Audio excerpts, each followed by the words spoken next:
Un hombre que en el 2015 nos hizo soñar con esa bot lane. Y ese hombre es...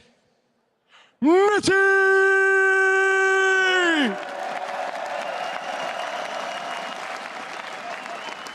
And on the red side, it's the deadliest Void Reaver in the tournament, racking up 25 kills in Assassin mode last week. Put your hands together for Mithy's opponent. It's Levi!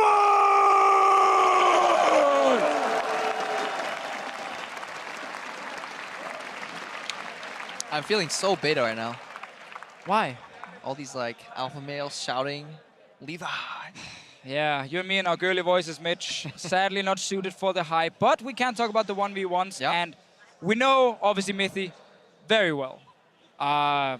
He's a player who, after the EU vs NA first game, I saw him backstage, and I tried to explain to him that when there's this little effect around the ball from Orianna, it's a shockwave and you can flash it. Yeah. He didn't want to hear that. Like, he was actually pretty down after that game. He was like, yeah, we could do anything, you know, I've died too many times. Now it's time for revenge. We know him very well. We consider him a friend. Yet you, right after the game, you walk up to him and you tell him should have flashed his sword. Hey, I'm helping. I'm just helping. I hope the world sees what a friend the Physio actually is right now. I am just trying to give him some advice here. Tahm Kench ban, it's happening. These bans are kind of all over the place, you know. No one has actually played Tahm Kench yet. But Levi obviously played in the IWCA, where we had the 1v1s, where Turkey introduced Tahm Kench, and it destroyed some of those AD carries. So he has a lot of respect for the pick.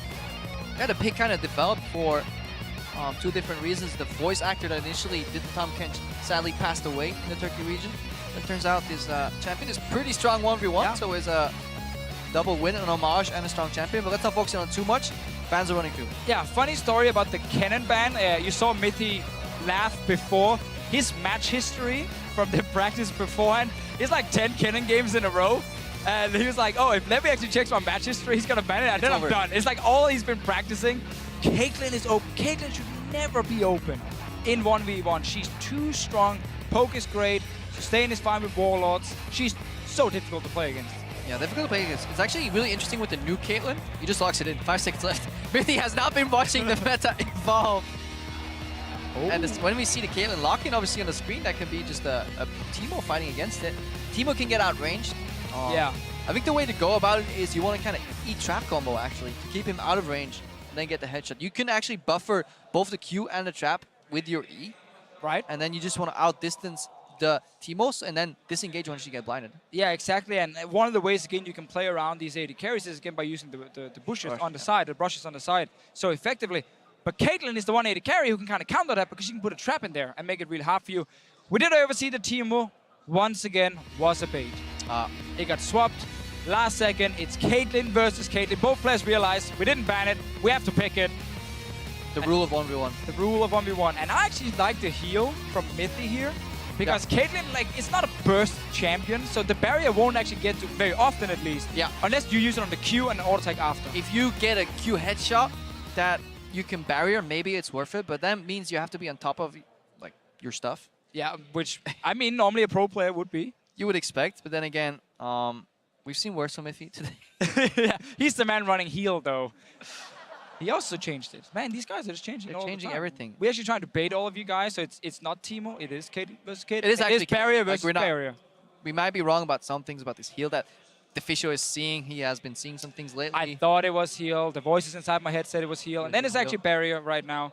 So we're heading into the Howling Abyss. Who's going to take this one? Mithy or the jungler?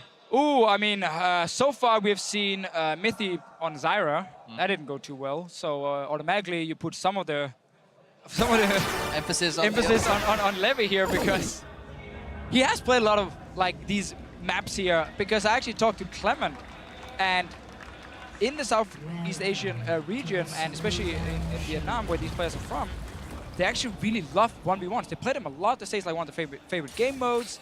I don't think the European players spend too much time 1v1ing. And good early start from Levi here, getting 2 early traps in. So, because what this does, and a lot of people don't know, is that Mithy is now going to lose access to the wave early. Obviously, Levi will have to attack the same creep over and over. Mithy could start with Q. He has now skill trap as well, but he has lost kind of the momentum here. Let's see what he wants to do. So double trap start. Caitlyn's back in the day used to start Q for pushing. The problem is with a mana-gated map, it is not ideal to do so.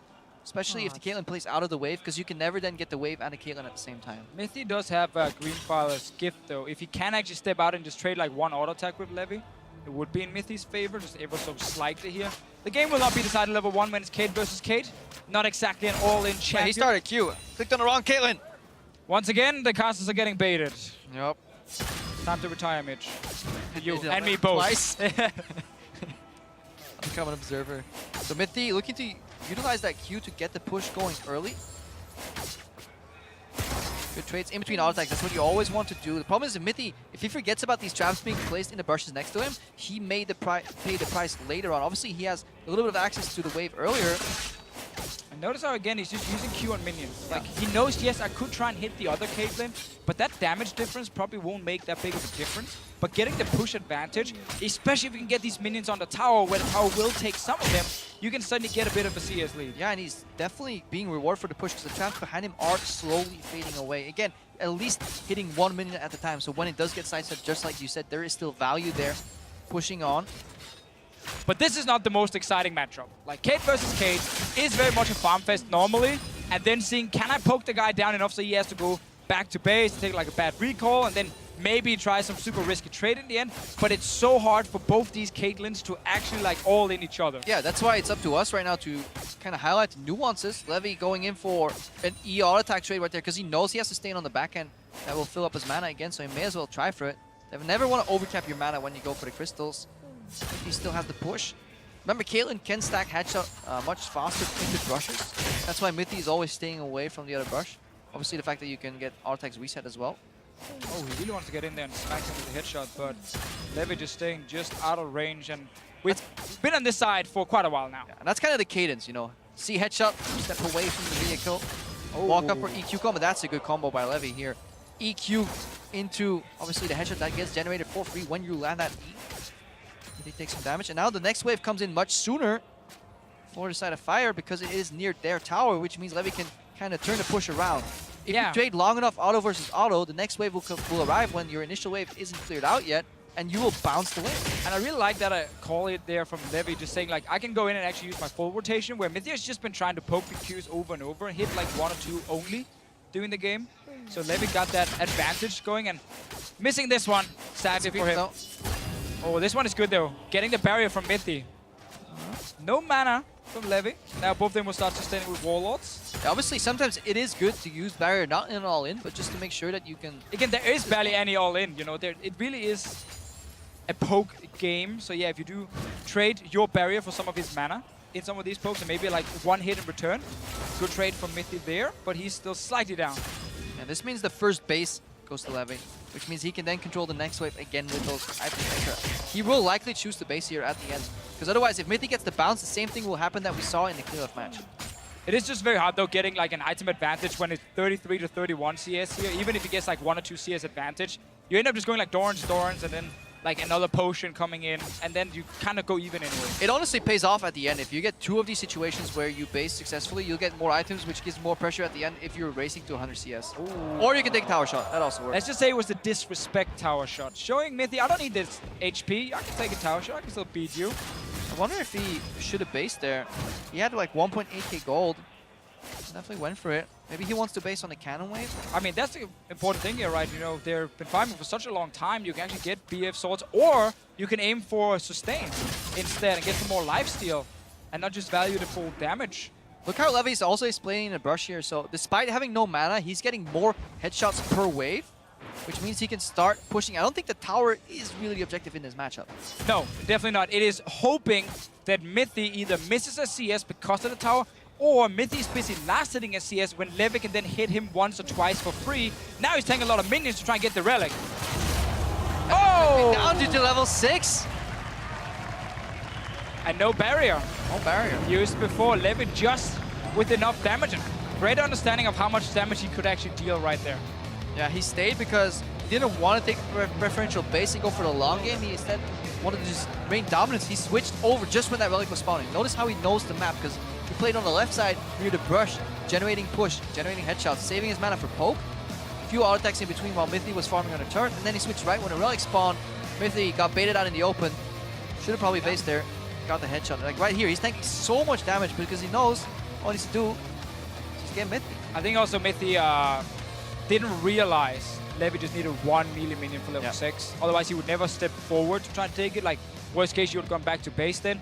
But the way a lot of players look at it is like, if I'm already down in CS and I have to take a bad recall, then I've lost anyway, because he will just not fight me and just keep farming 200 CS. So Mithy probably felt like he had to try something super risky to try and keep it somewhat even, but he was just down. Super risky. Auto-attack him. Auto-attack him, very risky for Mithy in this one. And not been the greatest day for him so far. But Levi showing once again. So remember, if you see Mithy, do what the Fisher does and just keep asking him why he made those mistakes that he did. Why did you not flash the Orianna ulti? I've learned that's how it works. You know, why'd you get ultied?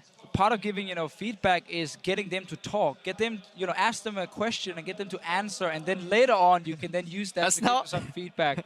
So I just taking one class on giving feedback, forgets half of it. I just wanted to see what Mithy wanted to say. I think Levi, though, that's the man we should talk about instead. Yeah.